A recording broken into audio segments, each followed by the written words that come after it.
Hello and welcome to Idle Talk, where we coast through conversation and argue all things automotive. Today, it's my show, so we're going to be exploring autonomous vehicles, and a bit later on, Tim and Omar are going to be taking us back to a far simpler time.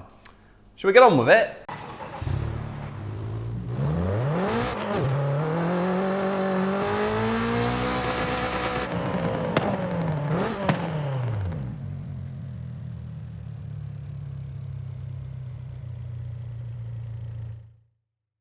Right, so first of all, I'd like to sort of address the elephant in the room.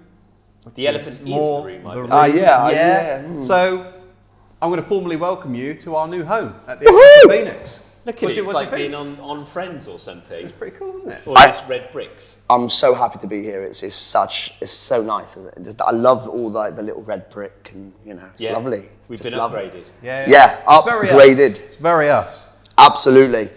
I'm very happy that we're here. So thank you, Exeter Phoenix, for having us. We're starting the show today with some sad news.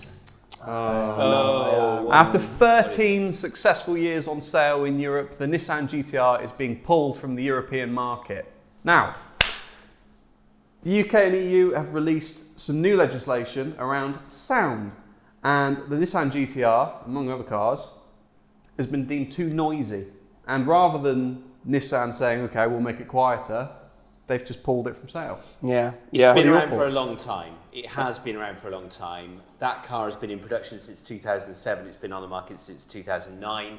They've made a lot of them. It started out as a 60k, essentially a bargain. And we all watched those videos of it doing quarter miles like a hitman and taking everything down with ease. It's had its time. It's been, they should have replaced it probably a couple of years ago. They haven't for various reasons, I imagine, because a lot of their money is going into, new powertrains, electric powertrains. It's a shame. I would have liked to have seen a new one. I don't think they're going to make one. No. I think it might be the end of the line. Well, this is it. I think they're probably going to be looking at an electric replacement, aren't they? Yeah, I remember that when it first came out, I sat in one and it just felt so cool because it just felt like this was a car that, could take down the big heavy hitters and it was realistically affordable. Yeah, was at that time. At that time, yeah. Not so much now. But yeah, it has felt like it's getting older and older as the years have gone on. So am I sad that it's getting pulled? Yes. Unexpected? Probably not. I think we could have expected this. But maybe not for the reasons that it happened. Noise regulations in Europe. I mean, I don't know. Me personally, part of liking a car is that it's loud. Yeah. The thing is, they've reduced it. I think it's more than 3 times what it was. So it used to be 82 decibels, and now it's 72 decibels. Don't ask me how the maths works on that. I have no idea. But apparently, it's just over 3 times quieter. It's because decibels is it's an exponential scale, isn't it? It's not a linear Which is scale. why the volume thing goes like that. I suppose here's an interesting thing.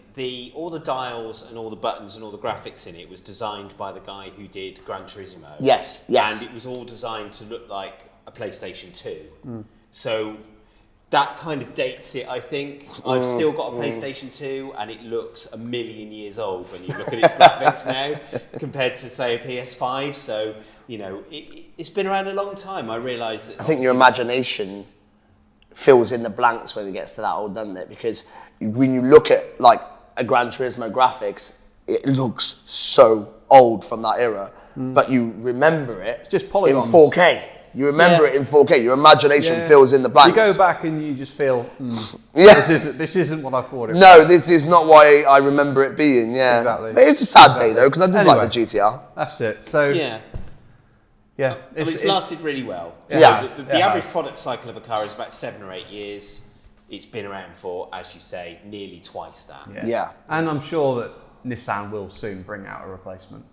Yeah, I'm bring it out. They'll be working on it. They will be working on something. I hope so. Probably more EV. It'll be an EV thing though. It won't be old school. No. No. They pump so much money into electric now that it will be. It might GTE. GCRE. Yeah. GT religious education. It'll be great. Anyway, let's move on to something a bit more positive, shall we? Yes, we should. Excellent. Have you noticed how everything seems to be getting smarter nowadays? We've got smartphones and smartwatches that keep us connected. We've got smart light bulbs that turn blue when we're sad. Hell, we even get smart forks that vibrate when we're eating too fast. Honestly. Cars too are becoming smarter. And when we read about the latest innovations in the motoring trade, the thing at the very forefront of every article that I read is autonomous driverless cars. So, that's today's topic of conversation. I'm going to start with Omar. What are your thoughts on autonomous cars? 7 minutes? 7.5 minutes. 7.5, right, okay. Okay, so when we're thinking about, they're great, right? They're very fun, 10 years future, when you're rolling them out and they can go round Exeter, that's going to be quite fun to look at. But I am just quite concerned. So say, you get they're fully functional. Obviously, they're going to have to be able to deal with the human factor on the road, because not everybody's going to be having autonomous vehicles, not for a long, long time anyway. So they're going to have to be able to deal with that, and they've got their onboard sensors to be able to pick up humans, other cars, things like that. And they will, once they are ready, they'll have to come to market being able to, 99.9% handle all those things. So that's what's going on right now in a lot of test sites as they're going around. They're chucking, cardboard humans out on the road and cardboard dogs and...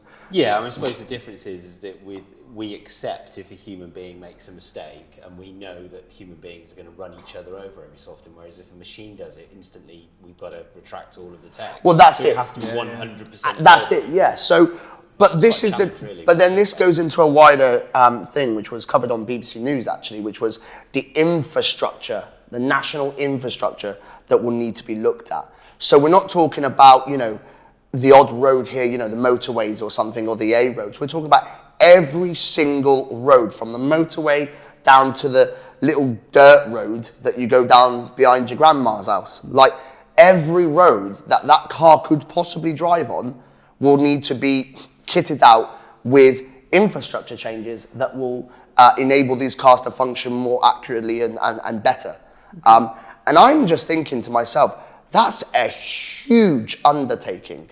More than what you would, all this infrastructure stuff that we talk about when we spoke about the electric vehicles, that's a huge requirement. But with that on the topic, that's 3 times the amount of infrastructure change that we would need. And that just brings up so many questions, and I think outside of it being a fun, cool thing to see happening, and, it would be good, I actually think on a normal level, on like a realistic level, there's a lot to think about here. There's a lot to think about. So do you think that, how do you think they might go about doing that? Because I know there are companies like Nvidia who are, a computing company, and they are basically putting their cars out there, and each of those cars, using all its sensors and whatnot, are constantly scanning everything around them, and they're building up what they call a twin Earth.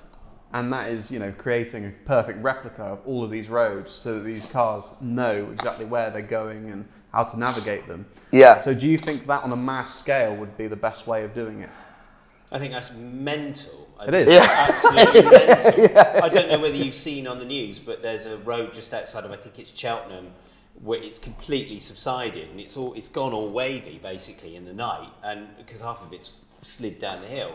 And if you create it would have to be live. It has to be live, doesn't it? The sensors absolutely, have to be live. Yeah. You can't. Things change. Things move around. Well, you can't. If you go onto like a street view on Google Maps, that's old because the car. It's been 10 years since that car went round. Presumably, it's some kind of hive mind in the sense that it's constantly updating that model. But then, I don't know, you still need live sensors, don't you? Yeah. And the fact is, like you say, it might be out of date in a month's time. Yeah, absolutely. And then the other side of it as well is what I read up on, now what insurance company was it that was talking about? I think it was the AA. that were talking about it, which they were just, and they weren't really talking about just for themselves, they were talking about it for any insurance company. There's a massive thing now where they're having to look at so many legal things and sort of like insurance way of thinking, type stuff. Because once the car becomes fully autonomous, car insurance now is based upon driver fault. Yeah. And now it's car's fault if it crashes. So they're looking into all of that. So there's going to be major change. There'll have to be major changes, which is no small feat. But on top of that, not only with the major changes there, but we'll have to start re-looking at our highway code. There's just so much infrastructure, whether it be a highway code, an insurance document, a sensor on a road. This goes far beyond having a cool driverless car that can drive itself around. Well, there's the use. Sorry. I would say that the insurance industry is probably spending a lot of time trying to work out how they're going to make money out of this. Because, absolutely. Because they're not worried about sort of wondering about what the ins and outs of the actual ethics of it are. What they're worried about is their industry is about to die. Yes, because that's the thing is, if you can get 100%, it's no bad thing. If you can get 100%, or in the future, if you can get a car that can, tens of thousands of cars that are all going around. 95% of up to 95% of all accidents on British roads are caused by human error. Yeah. So if they eliminate that. But then here's the other thing as well, right? Now, I'm not entirely sure if it's completely relevant, but I am going to give it a stab because there is somewhere in my brain that's kind of connecting the two. Right. So I'm going to give it a stab. So with the rise of things like pay for your drinks at the bar, on your table with your mobile phone, right. You don't no longer go to the bar anymore and talk to the people at the bar. That's something that's ended. When you go to the shop and you're on a self-checkout, that's not only now you go through it because it's quicker and we all do it, but actually you're not interacting with anybody anymore. And on top of that, it's actually led to thousands and thousands of shop workers losing their jobs over the years because companies have gone, well, we can do, we have one person running 20 self-checkouts. We don't have to have 20 of them, we just have one. So it's had a really social, economical impact with those technologies, with those self-service, with those smartphones, all that kind of stuff. And I just wonder if there's a connection with, if we go driverless cars, autonomous driving, whether there'll be a connection there as well, where will we see a change in the social fabric? Well, there's already, so there's, I think it's Waymo. So Waymo in the United States, I think it's all in California. I think they're owned by Alphabet, who yes, they are essentially Google. And they are completely autonomous cars with their fancy sensors that you just wouldn't see on a production car because they're just far too expensive at this point in time. But obviously Alphabet have got the money to do it. They are essentially taking the jobs of taxi drivers, Uber drivers. Uber's stated company aim is to not have any drivers medium to long term. Wow. So that's all autonomous. So they've already got a real investor in people. So they've already gone out and said that's where we're. Yeah, that's their stated company. So that's so many people. Yeah. Okay. That's time. That's time. Oh, I was just getting into my stride. There's so much to discuss on this topic. Mm-hmm. There is so much to discuss. I mean, we will have another crack at it in a minute, but first we need to talk about our sponsor.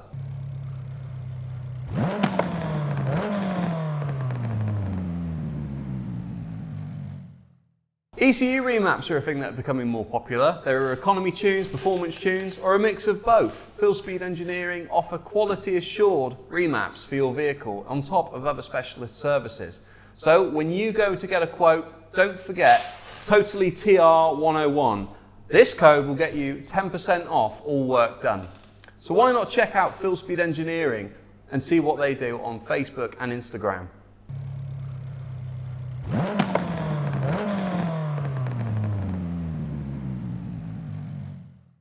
Right then, part two of our conversation. We started with Omar and heard his thoughts, and now we're going to move on to Tim. Tim, what stands out to you most about autonomous cars? I think there's lots of things to talk about in autonomous cars, but I think if we're going to make it relevant to what we're doing here, I think we should talk about the impact on car enthusiasts in particular. After all, we are free car enthusiasts. We are indeed. free car enthusiasts, and I think my main concerns are around the fact that. First of all, the act of driving. Okay, yes, driving on a track is very fun, etc. But just driving from A to B, I still really enjoy that. Okay, the roads are, they're very crowded, but there is a certain art and an appreciation to being able to get from A to B in an efficient and proper manner. But also, you'll get a quiet morning and you'll be able to enjoy a B road of some description. Yeah. So, what will probably happen is that as we get to a point where there are more and more autonomous cars and actually the liabilities on the road are the people who are driving, and even the best ones, we'll get to a point where only the rich can have a car which is non-autonomous, because they will be the only people who can afford to have either a track or a closed road or stuff like that. And Or afford, that makes me a bit sad. Or afford the increased insurance premiums to be on that road. Yeah, that's right. Yeah. Good point.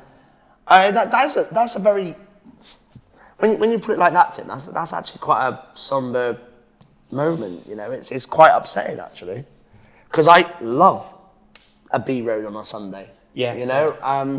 I think that's part of the reason why I own a little sporty whip, is to take it out on those summer days. And I think it's just my it's the MG. It's not the biggest gas guzzler. It's a fairly cheap car to run. But it's a great, enjoyable car. It's mid-engined. Rear-wheel drive, open top. And the idea of even that car becoming unaffordable to take out on a road, such as a B road down Cornwall or something, it's quite somber actually. And I think a lot of people might feel that way. I don't think a lot of people will feel that way. I think that if we're going to be absolutely honest, being interested in cars to such an extent that they're like me or you, I think actually we're actually more rare than people are willing to accept. I think most people, if they could possibly help it, would have a fully autonomous car now, if they could possibly help it. Yeah. I think people who actually enjoy the art of driving are probably a lot rarer than most people think. I mean, I've felt like a slight tinge towards that. In some of the automatics that I've driven on this show, I have thought to myself, one time that it was really strong was when I had the Mercedes A200D. And just it being automatic, I just thought, do you know what? I was really against automatics back in the day because they were a bit crap. But that one was just a really good gearbox. And it was lush to drive. And actually, driving it around, it was just so easy to drive. And I think that's the sentiments that are going to those are the ones that are going to push forward the autonomy, because they want even easier.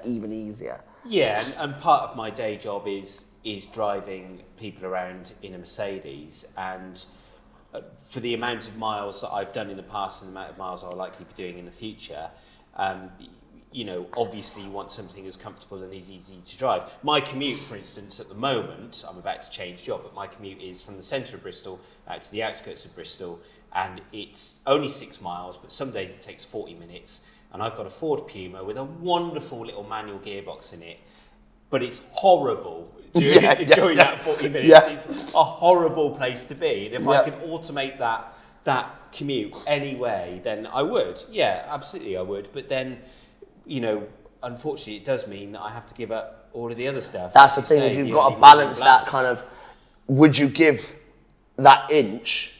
Maybe not, we'd see. But the reality is that if you do give that inch, they'll take the mile. Yeah. And you will give a lot more away than you probably wanted to. I also think, as an enthusiast, not of limited means, I'm going to be limited to going to car shows, so it will be a bit like steam rallies. You'll have, you'll have a bunch of people turn up at a car show and get geeky over a Lotus. I always thought that the model it would take is, if you go back far enough in history, everybody had a horse. Work horses, pleasurable horses, racing horses. Everybody had a horse. That was the mode of transport, Yeah. If you didn't have a horse, you couldn't get to the market on Saturday, whatever, Sure. So there was a horse. And then, with the rise of combustion, everybody traded in their horses for cars. And what happened to horses? Well, horses became the pursuit of the rich. It became sport, horse racing, and concourse. It became, the thing that people with money could do. They also became Olympians. Yes. And I actually think that the car combustion engine, or the fully drivable electric car even, will become the horse of our generation or the generations to come, when all the new cars are all autonomous electric, going like, from Fifth Element or whatever it was. Sure. The Minority Report. Yeah, that's right. Yes. The only difference is, so I mean, like you're saying, we've got plenty of uses for horses. Okay, I don't know how this has turned into total horses, but here we are. The only difference is, one of the biggest differences, cars are polluting the planet. Yeah. Horses, not so But much. I actually still So feel... are they going to, let's not romanticize racing regulations. Let's not romanticize the era of working horses, because they weren't venerated in the way that we venerate horses now. They were literally just working things, and there was shit all over the road, dead horses. If a horse was worked to death, it was left where it was not a good time for horses. So let's not try to romanticize that into what we have now. And you're right, yes, we're getting rid of the pollution, but that's a different problem. What we're talking about is we're getting rid of it's a safety concern, isn't it? Yeah. And you're right, it's the same as the electric car problem. We are going to, as a community, have to grow up a little bit and accept that we have responsibilities to the planet. In this case, we're going to have to grow up and accept that we have responsibilities to safety, I guess. There's a film called Irobot, and in that, which was a futuristic Will TT. Smith. A futuristic TT, I think it was. And what I liked in it, though, is you could take control of the autonomous car. So you could flip a switch or tell the car to do it, and then you could do driver mode. Yeah. Now, that might be interesting. There's a really dumb scene in it where he gets on a motorbike, doesn't he, straight away? And I think the female love interest says, "Oh, you've got a motorbike or something," and he gets on it, and then he drives through the traffic, and you're like, "Okay, if that was real, you'd be immediately run over." Can I just say, with your point on that, with you being able to switch between it being fully automated to being human controlled, that's an issue in itself, isn't it? And I can take us back to that conversation about the insurers and how they would recognise that. And the marketing people within these car manufacturers, they're using language like driverless cars to promote their vehicles, which isn't true, is it, at all? Like Tesla, they say that some of their stuff, their driver aids, essentially they're advertising them as driverless. Yeah, let's be clear about this. All of the major manufacturers between about 2015 and 2017, they all said that they would have driverless cars by 2020, 2021, and all of them failed. This is not going to happen within the next 10 years. It's probably not going to happen in the next 20 years. We've got a long time to go until this apocalypse happens, but it is probably coming. Yeah, well, I think our lifetime. Omar, silence. Oh, well, it'll be in my lifetime anyway. But they're just. I'm going to extend this a little bit more, but they've got those 6 levels of automation, haven't they? And 5 levels. 6 levels because it starts at level 0. That is so dumb. Okay, all right, fine. Yeah. So we are at that sort of level 2, which if memory serves me right, which I say memory, my laptop serves me right. It's partially automated, so it's all about the vehicle controlling steering, acceleration, and braking. Right. But you have to be alert. Yes, and you not have to have your hands on the steering wheel at all times. Yeah, and that's it. Yeah. And not even necessarily then, because some cars let you get away with it. There are videos of people in the States fast asleep in their Teslas. Yes, and then they crash and die. And exactly. When I said you have to have the two, when I said you have to have your hand on the steering wheel at all times, I'm not saying that the car would say no to you. Legally, you will be expected to have control of the car. Yeah. That's it, because they're not going to take responsibility for you. No, not at all. There is a big problem with the changeover between a human being and a computer, or from the computer to the human being. There was a study done a couple of years ago. I'd have to look up the exact figures, but I'm fairly sure that what they said is that they found that when a human being takes over from a machine, so from say GM Super Cruise or Tesla's Autopilot, it takes roughly 60 seconds for that human being to become situationally aware, properly situationally aware. Right. Now at motorway speeds, that's over a mile. Yeah.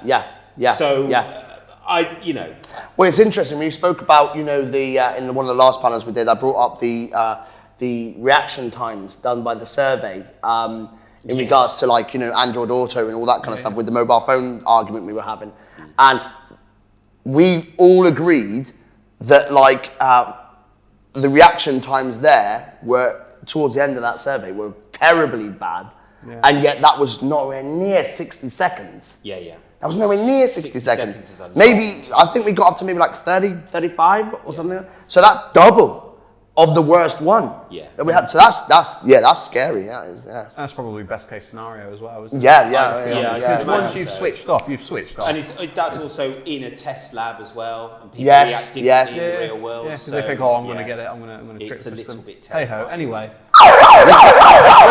we're going to call it there.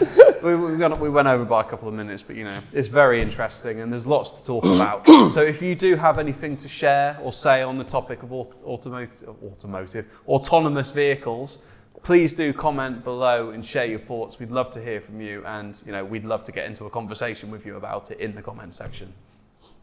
Right, so this month I gave Tim and Omar an assignment to complete, and all that was to bring along something interesting to share with you all. So, what did you bring? Well, so what we did was we went to the Practical Classics and Restoration Show 2022 at the Birmingham NEC, and we've got some footage we'd like to share with you. Nice, let's do it. It's been a long day. We've seen a lot of things. It has been a very long I could day. have done with seeing some more things. I think there's a lot of things that I really wish I'd spent more time with. What would you, straight away, what would you have liked to have seen more of? Do you know, when we went and hung out with the guys down at, the big paddock with The charity? the charity that we went with the Bentley as Racing Teddy. I really wish I'd hung out there a little bit longer, maybe got to get a drive in that 355. I don't think they're going to give you a drive, but yeah, fair enough. I mean, it's worth a shot, isn't it? I mean, but they were taking other cars out for drives. Yeah, no. So, I thought, that would have been nice. But as well, I think it's just a general sort of feeling about any place on this side. I think it's a place where you need the weekend. I could have spent quite a lot of time in the auto jumble, I have to say. And just looking That's at just parts, a day in itself. There would have been there would have been bits for old Fords that would probably fit on my Puma. So I think also as well, there's been just loads of just stuff I don't need that I would have bought. Okay. Old fuel caps and Right. and filler cans and posters and Just tat. tat. I just spend money that I just don't need to be spending, but I would have spent it anyway. Yeah. But this is the thing, when you come to motor shows like this, I think that it brings you back to the culture, doesn't it? Yeah, and everyone, I think that the main takeaway for me has been that everyone we've spoken to today has been absolutely full of enthusiasm, but not just that, friendly enthusiasm. I think sometimes car clubs can sometimes be a little bit cliquey. Maybe that's a controversial thing to say, I'm not really sure. But, But everyone today has been super friendly. They've been really excited to talk to about their cars.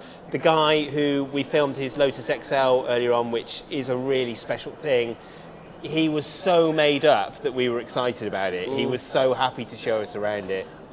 Do you know as well, obviously with the individuals here have been absolutely spot on, but do you know what, even the big companies, there are big companies here that don't have to speak to you, that don't have to allow you to go through their area. Lancaster Insurance were really welcoming. Lancaster Insurance, props to them. Yeah.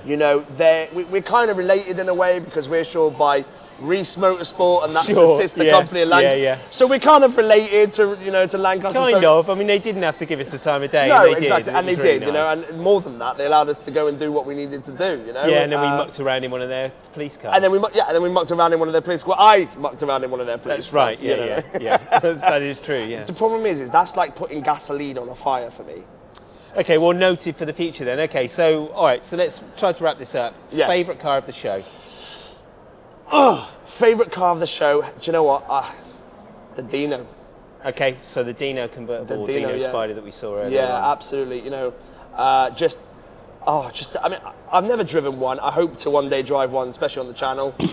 Such a pretty little thing. But just to look at it, you just get everything you need. And I think what we have, and I sort of mentioned this in the video, was these days we sort of are pre-programmed to think Ferraris are good looking. Well, actually, there's a lot of Ferraris that are not good looking. Fair enough. And that Dino just is good looking. It's and so I think, small and dainty. yeah, It's- I might not be able to afford to buy a Dino, but I can get my MGTF turned into a Dino. Yeah, don't do that, please. No, I know. That's a terrible idea. Yeah, it's a Definitely bit not. in it. Okay, so my favourite car Yes. was the Lotus XL. I thought it might have been. So many tiny little details on that car that just like he had a little plaque like stamped on the engine block which had the dyno reading for when he'd had it done. It also had on the other side of that little V8 that he'd put in there, well, it's not particularly small, but it also had a plaque of all of the modifications that had been done to that V8. Yeah, yeah. It's just so special in so many ways. He'd actually fabricated a toolbox. He'd fabricated an oil canister because Yeah. it goes through a litre of oil every 1,000 miles. If you can imagine, if you can imagine what that's like. But you know, it's such a special little thing, and it Yeah. was to his spec. It was obviously his car in so many kind of individual And ways. that's just such a beautiful thing, isn't it? It really was, yeah. Such ownership on something. That's right, Yeah, yeah. He was absolutely. really made up by that. Obviously, a lot of the stuff that we spoke about, guys are going to see that on social media. But for Aaron, what should we say for Aaron who didn't quite make it here? Well, he's an idiot because he should be here. that's the thing. I think, there's so many things that he would have enjoyed today. I think so, and I think, I think you've got to learn your lesson, Aaron. You've When gotta we go out come on to the show. outings, you need to come with because Correct. we have such fun. Although getting here was Aaron, stop being a sergeant letdown. a sergeant letdown. Thanks, Tim. Although getting here would have been also quite. I mean, it was quite interesting getting here, wouldn't it? Yeah, let's never talk about that again. But yeah, the amount of time it took us to get here today was We should have been here a long time before we about got here. 4 hours before we actually Yeah. arrived here. But that's another. That's another story for another time. Yeah. Comment if you actually want to hear about that story. We It's will not tell that you. interesting. It just involves lots of fag brakes and a tyre which went down, and that's about it, really. You're kind of making that sound like it was all my fault. I think it was. Fair enough, yeah. Well, look, we've had a great time, and I think that when we get to the panel which this is going to be featured on, I think we're going to feel even better about it. I think so, and also just to very briefly say, obviously by the time this goes out, this show will be over, but if you are interested in cars in any single way, come to this show. It's really it's really welcoming, and there's so many interesting things here. Even if you're not into classic cars, there will be something here that you will enjoy. And I just want to actually mirror something that the Paddock UK guy said, which is classic cars get a bad rep with the younger community because they are classic cars. They're not all fandangled and they're not got all this and they're not got all that. But this was a young guy up at Paddock that was restoring an MGB GT. Yeah. And he made a really good point, and I will mirror it. Come to these shows, check out these cars, because a lot of the time, these cars are so basic in a way, you can really make them yours. These cars can really be an extension of your personality, and I think that's kind of why I absolutely love classic cars in a way that maybe more so than new cars, because they're labour of love. Yeah. They are you, and if you're a little bit, you're not sure about classic cars, then come to a show like this, because the people you meet, the cars you see, the stories you can hear, it's just going to be a great thing. Yeah, and it's not all Morris Minors and Citroen DSs. There's also Of which there are a few. There are a few, but also we've seen, a Sierra Cosworth with a turbo literally the side of my head. attached to the side of the engine block, and it made 500 horsepower. Yeah, I can't imagine what the turbo tasty. lag is like on that car, but that's something different. But either way, there's something for everybody well done. here. I would assume that he's probably dealt with it. It looked very well done to me. So Yeah, I'm not sure you can deal with turbo lag of that type, but No, like okay, it just fair enough. what you do Okay, is fair you enough. drive around it. That's what happens, and you make sure that there is you are pointing very, very straight when it comes on. yes, this is very true, especially in a car like that. Yeah, 'cause no corners. yeah, hedge backwards. That's what's going to happen. Yeah, so But yeah, so we've enjoyed ourselves, and the classic car show. No, so not the classic car show. So the charity that we film with. Yes. They are actually going to be featuring at the British Motor Show. So again, that's another reason to get to the shows because one, it's a good day out, but two, you get a ride in all these great cars, and three, you help a charity out for kids. Yeah. So quite often, not with the places like this, with the classic car shows and car shows in general, the communities are usually quite giving to other people. So it's nice to come and repay that to them and actually absolutely. take pride in what they are taking pride in of as well. Yeah, that guy earlier on had some Bentleys. Yeah, some Bentleys. Was that the exact Bentley? words he What used? was his daily? An Anage? Well, he was dailying a Mulsanne for a bit. Mulsanne, yeah. Which is a daily Mulsanne. Which is, my goodness me. Can you imagine being in a I position mean, my to daily's daily like. a Mulsanne? I mean, my daily. When someone says I've got a Corsa or a Polo, you go, okay, that's a daily. You don't expect someone to go a Mulsanne. Yeah, I mean, yeah. My goodness. Yeah. So there we are. But I we think could keep on chatting and chatting for a and million chatting. years. And I think we're going to be quite on time with the panel because I'm thinking into the future. So this is from us in the past saying to you in the future, thank you and good night. Thank you. Cheers. What a pair. What a pair. Can I just set the record straight? I'd have loved to have gone, but I was ill. I had COVID-19. You might have heard of it. Thanks for that. No, it's great. It's great to see that you had such a good time, and it's nice to hear about the friendly community that came together there to take part in that show. And I truly am. I'm gutted I've missed it because I will admit that I've insulted many classic car owners in my ignorance, and like you're saying, look, I haven't really gotten to appreciate them. Yeah. And I feel like if I was to expose to an event like this, then I would see it in a different light. I'd get to speak to the owners, and these people have put their heart and soul into their cars. Absolutely. And they'll tell you stories and show you little things that they've done or changed on the car. And yeah, absolutely. I'm gutted. So you make a good point. I think it's good that someone, in your sort of age bracket as well, could actually stand up and say, actually, do you know what, that is how I've sort of approached it before and how actually I'd like to approach it in the future. Because I think, it is a great shame that not that classic vibe of cars isn't shared throughout the age groups. I think the younger generation do not know what they're missing. Yeah, possibly. Weirdly, I think that classic cars are the future because absolutely, of what we've been talking about today. Absolutely. Weirdly enough, you talk about the autonomous stuff, we talk about the electric stuff.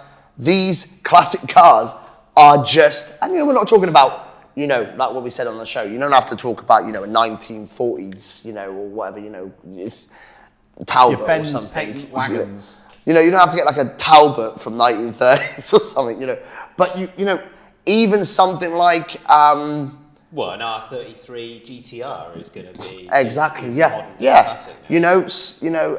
There's a plethora of modern classics as well, and they are just fun to own, fun to work on, fun to look at, fun to hear, fun. And then you get to go to a nice show if you have a nice one and hang out with a load of fun people and talk about fun stuff. So fun. Oh, I'll be at the next one. Yes, you should. I think we tried to. Well, we were thinking about trying to get up to the British Motor Show. Would be good. Would really like to do that if we can. Yeah, and I think maybe actually to the viewers, if you can comment like maybe what you'd like us to sort of actually go down hunt for if we do get to the British Motor Show. That'd be really handy. Yeah, find out what you want. If there are any small local car shows that you think we'd really enjoy, or local car meets that you think we'd enjoy, yeah, absolutely. We're open to that. You know, it's the community. We want to see that. Yeah, absolutely. Nice. Well, I think that brings us tidily on to the end of the show, doesn't it? Wow. I believe so. It does indeed. Now, because we, mainly Omar, made such a mess of the socials last time, I've decided to orchestrate something myself. Now, just like we rehearsed, everyone, ready? 3, 2, 1. Follow us on Instagram, TikTok. Like us on Facebook. Like us on Facebook. And don't forget YouTube. Don't forget YouTube. Like, subscribe and share. Like, subscribe and share. Bye. Bye. Bye. Bye. Take care. All the best. Bye.